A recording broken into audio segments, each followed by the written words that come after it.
येत्या शुक्रवारी म्हणजे अवघ्या 2 दिवसानंतर पुन्हा एकदा पंतप्रधान नरेंद्र मोदी महाराष्ट्र दौऱ्यावर येणार आहेत आणि ते ज्या सोलापूर जिल्ह्याच्या दौऱ्यावर आहेत त्याच सोलापूर जिल्ह्याच्या राजकारणाच्या केंद्रस्थानी राहणारे सुशील कुमार शिंदेंनी काल एक मोठा गोप्यस्फोट केलाय। निमित्त होता अक्कलकोटमध्ये आयोजित हुरडा पार्टीचं। त्यात कार्यकर्त्यांशी संवाद साधताना सुशील कुमार शिंदेंनी त्यांना आणि प्रणिती शिंदेंना भाजपकडून ऑफर आल्याचं वक्तव्य केलं। मोदींचा दौरा आणि शिंदेंचं वक्तव्य हा निव्वळ योगायोग आहे की नाही हे शुक्रवारीच कळेल। मात्र शिंदेंच्या वक्तव्यानं राज्याचं राजकारण ढवळून निघालं हे तितकंच खरंय। मात्र इकडे सुशील कुमार शिंदेंनी दावा केला आणि भाजपचे नेते आणि मंत्री चंद्रकांत पाटील त्यांच्या भेटीला निघाले, तेही त्यांच्या घरी। सोलापुरातील शिंदेंच्या जनवात्सल्य या निवासस्थानी पाटील यांनी शिंदेंची भेट घेतली।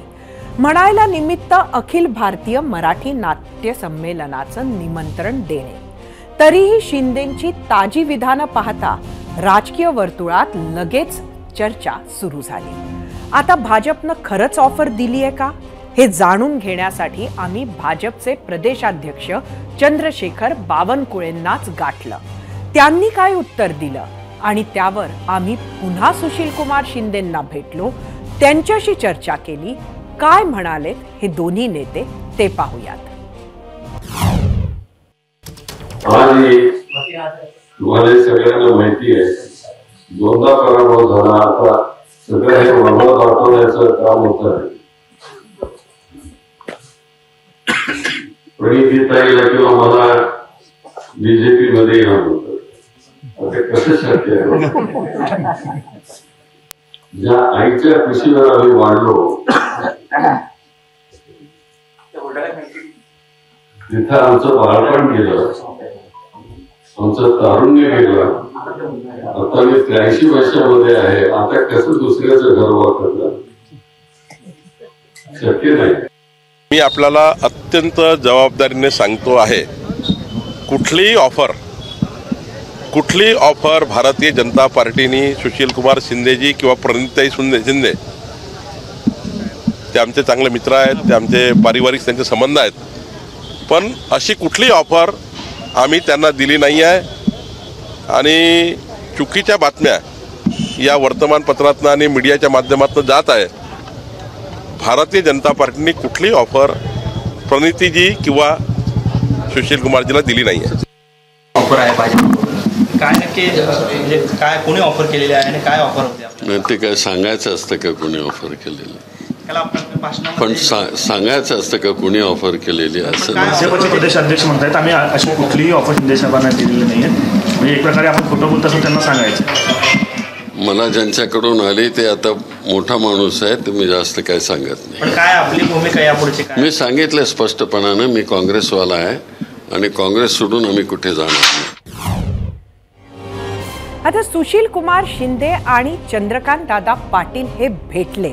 या भेटीनंतर चंद्रकांत दादांनी काय म्हटलं ते ऐकूयात। सुशील कुमार शिंदेसारख्या काही फॅमिलीज या महाराष्ट्र राजकारणामध्ये अतिशय सुसंस्कृत फॅमिलीज म्हणून प्रसिद्ध आहेत की ज्यांच्यावर कधीही कोणी शिंतोडे उडवले नाही।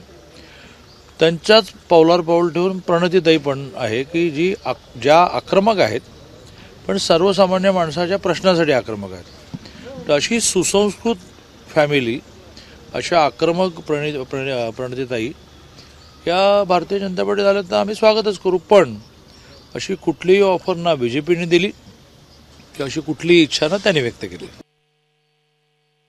चंद्रकांत दादा असं म्हणाले की भाजपच्या कुठल्या नेत्याने ऑफर दिली कल्पना नाही, मात्र नितीन गडकरी हे त्यांचे चांगले मित्र आहेत, त्यांनी कदाचित बोलता बोलता असं म्हटले असतील की सुशील कुमारजी आपण किंवा प्रणितीताई यांना पक्षामध्ये आपण यावं अशी ऑफर दिली असेल। त्यांनी असा अंदाज त्यांच्यापैकी कुणी म्हटलेलं नाही आणि ज्यांनी मला ऑफर दिली ते नाव मी सांगणार नाही। काय हे गुप्त गोष्टी असतात, कसं सांगणार?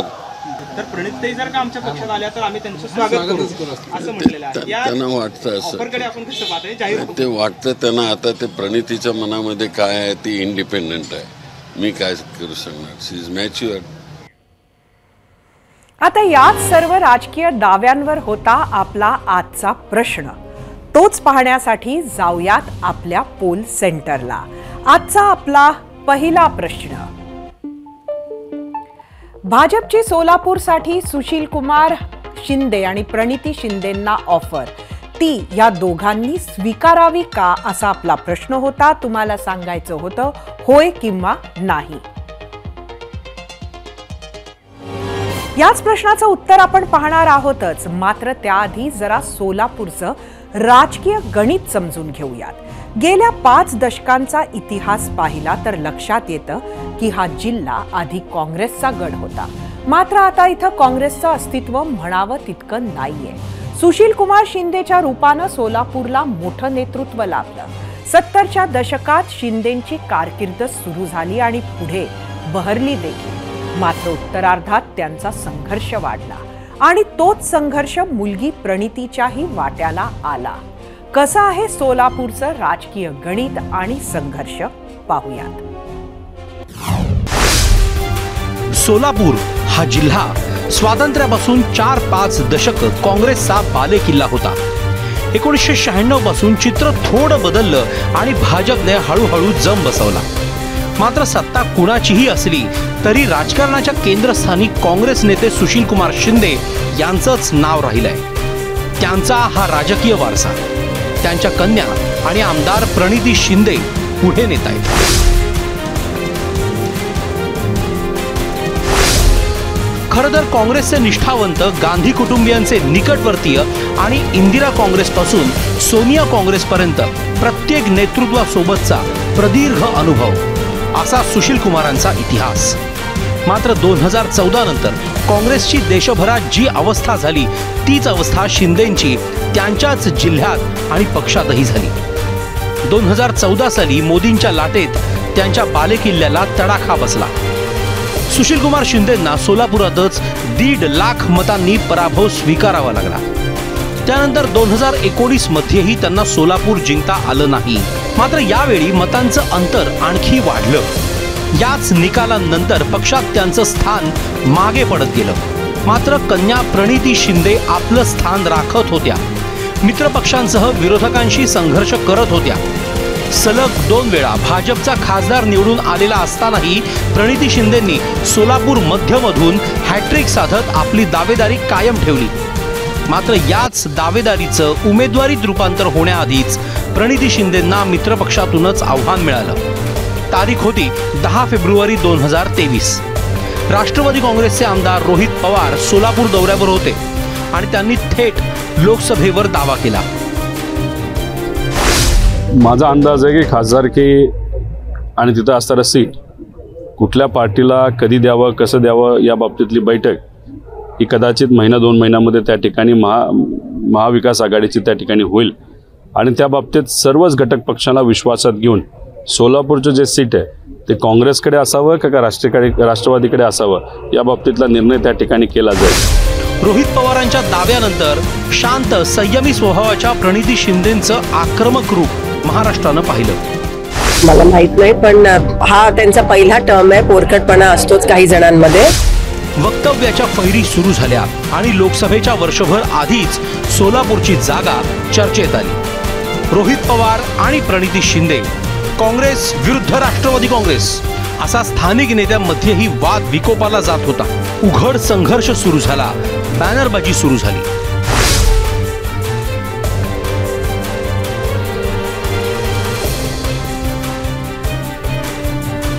हाच संघर्ष इतका टोकाला गेला की दोन्ही पक्षांच्या ज्येष्ठ नेत्यांना मध्यस्थी करावी लागली.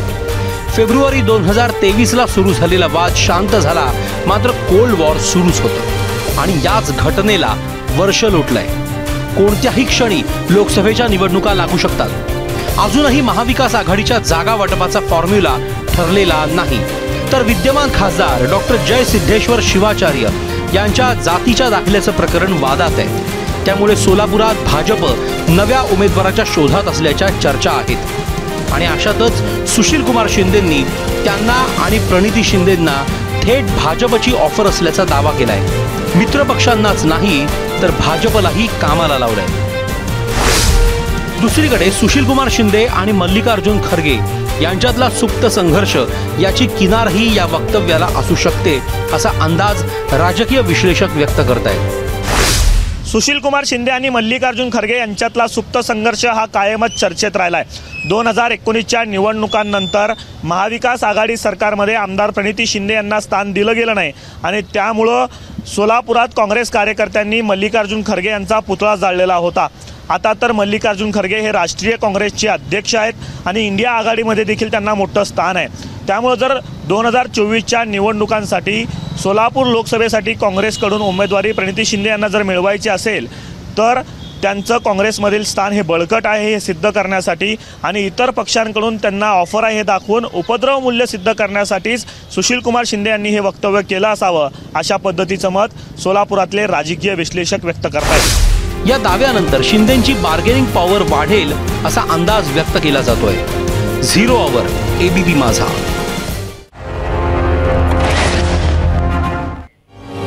काल भाजपकडून ऑफर आहे असं सांगणाऱ्या सुशीलकुमार शिंदेंनी आज मात्र आपण काँग्रेसनिष्ठ असल्याचा दावा केलाय। आगामी लोकसभेनिमित्त भाजपने महाराष्ट्रातील सर्वच मतदारसंघावर लक्ष केंद्रित केलंय। यामध्ये सोलापूरचाही समावेश आहे।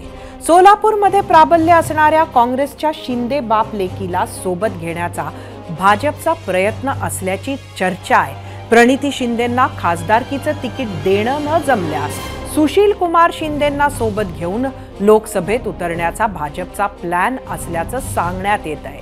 पण बावनकुळेंनी मात्र भाजपकडून शिंदेंना कुठलीही ऑफर नसल्याचं सांगितलंय। त्यामुळे पुढील पर्याय म्हणून माळशिरसचे आमदार राम सातपुतेंना भाजप सोलापूर लोकसभेचं तिकीट देण्याची शक्यता आहे। राम सातपुतेंचं नाव चर्चेत येण्याचं कारण म्हणजे काल दिल्लीत पार पडलेल्या भाजपच्या क्लस्टर बैठकीत त्यांना निमंत्रण होतं। यावेळी खुद्द केंद्रीय गृहमंत्री अमित शहांनीच त्यांना मार्गदर्शन केलं। अनेक विद्यमान आमदारांनाच थेट लोकसभेच्या मैदानात उतरवण्याचा भाजपचा मास्टर प्लॅन असल्याची सूत्रांची माहिती आहे। यामध्ये अनेक विद्यमान दिग्गज भाजप आमदारांचाही क्रमांक लागू शकतो। दिल्लीत जितक्या घडामोडी सुरू होत्या तितक्याच जास्त घडामोडी महाराष्ट्रातही सुरू आहेत। कारण ठाकरेंना लोकसभेची निवडणूक कोणत्याही क्षणी जाहीर होईल, त्यानंतर विधानसभेचंही बिगुल वाजणार आहे। नेमकं याच काळात राज्यसभेचे 6 खासदार तर विधान परिषदेचे तब्बल 21 आमदार निवृत्त होणार आहेत। एप्रिल महिन्यात भाजप नेते आणि केंद्रीय मंत्री नारायण राणे, व्ही मुरलीधरन, प्रकाश जावडेकर तर काँग्रेसचे कुमार केतकर, शिवसेना उद्धव बाळासाहेब ठाकरेचे अनिल देसाई आणि शरद पवार गटाच्या वंदना चव्हाण यांची मुदत संपणार आहे। त्यामुळे राज्यसभेच्या 6 जागांसाठी फेब्रुवारी किंवा मार्च मध्ये निवडणूक होईल। प्रत्येक उमेदवाराला पहिल्या पसंतीचे 42 मत हवे आहेत।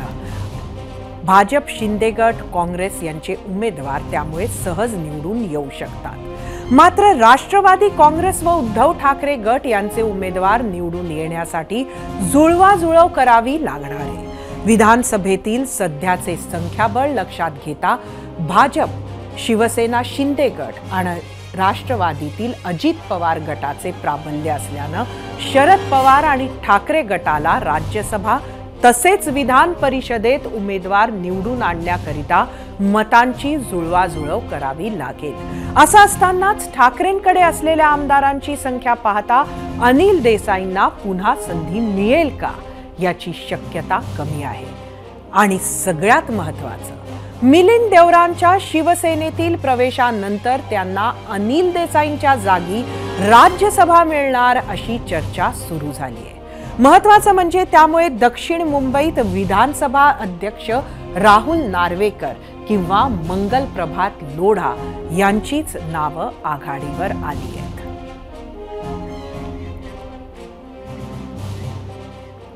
राज्यसभेची हीच चुरस पुढे आणखी वाढणार हे नक्की, त्यावर आपलं लक्ष असणार आहेच। मात्र आता वेळ झालीये जनतेच्या प्रतिक्रिया पाहण्याची आणि त्यासाठी आपण जाऊया आपल्या मीडिया सेंटरला। आजचा प्रश्न तुम्हाला परत एकदा सांगते.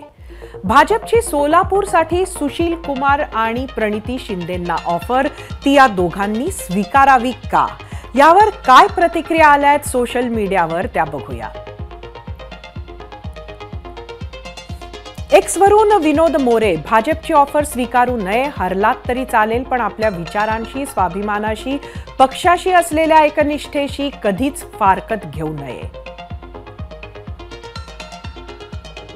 एक्सवरून अमोल काते, स्वीकारावी की नाही हा त्यांचा प्रश्न आहे. दुसऱ्यांनी घडवलेले नेते दत्तक घेऊन स्वतःचा पक्ष मजबूत होत नाही.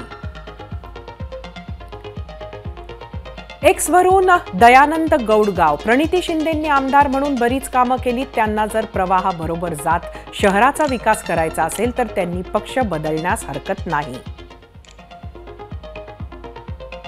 यूट्यूबवरून भास्कर बोडके, कार्यकर्ते काय मग फक्त सतरंजी उचलायला ठेवायचे का? फेसबुकवरून शरद साळवी, शिंदेंना लोकशाहीची काळजी असेल तर ते ऑफर स्वीकारणार नाही, पण ईडीची भीती असेल तर स्वीकारण्याखेरीज पर्याय नाही. इंस्टाग्रामवरून सतीश, भाजपची किती वाईट अवस्था आहे, त्यांना उमेदवार सुद्धा दुसऱ्याचे घ्यावे लागतात.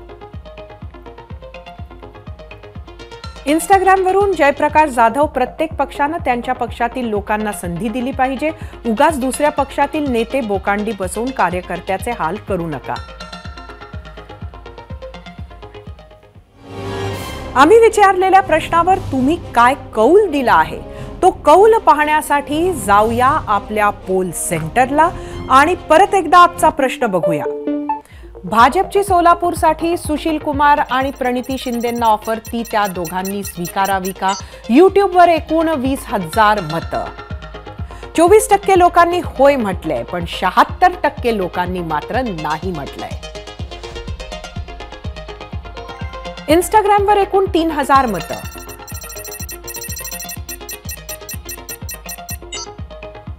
%60 लोकांनी होय म्हटलंय, 40% नाही. फेसबुकवर 1,500 मतं.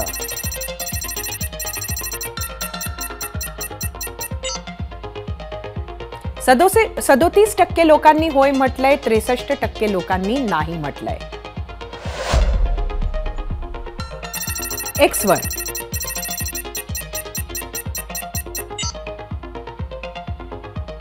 32% लोकांनी होय म्हटलंय, 68% लोकांनी नाही म्हटलंय.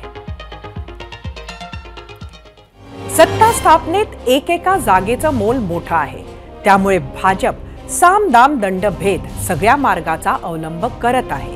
त्याचाच एक भाग म्हणजे दुसऱ्या पक्षातून नेते आयात करणे. राज्यातील शिवसेना आणि राष्ट्रवादी हे दोन मोठे पक्ष आणि त्यातील मोठे नेते भाजपनं सोबत घेतले. त्याला आपद्धर्म शाश्वत धर्माशी नैतिक बैठक देण्याचा प्रयत्नही केलाय. या यादीत आता काँग्रेसची भर पडणार अशी चर्चाही गेले काही महिने सुरू आहे. 2022 साली विधान परिषद निवडणुकीत क्रॉस व्होटिंग झाली. काँग्रेसचा पहिल्या पसंतीचा उमेदवार पडला. त्यावेळी 6-7 आमदारांवर ठपका ठेवण्यात आला.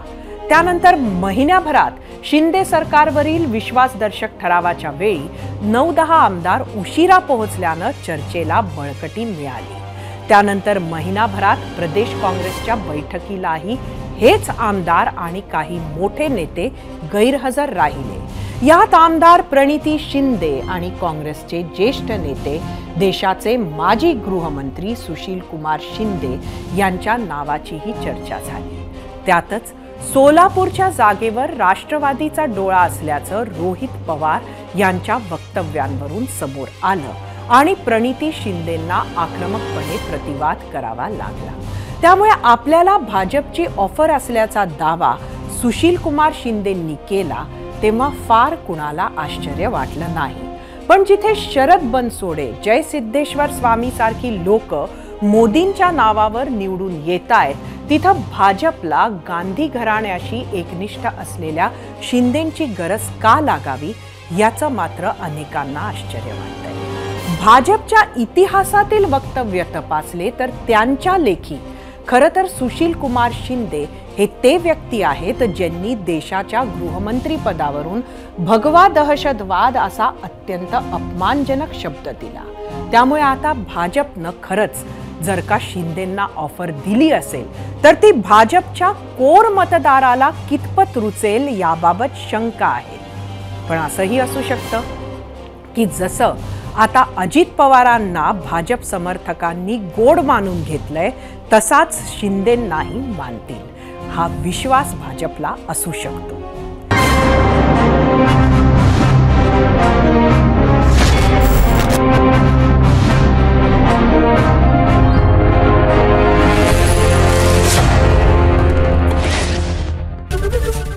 एबीपी माझा, उघडा डोळे बघा नीट.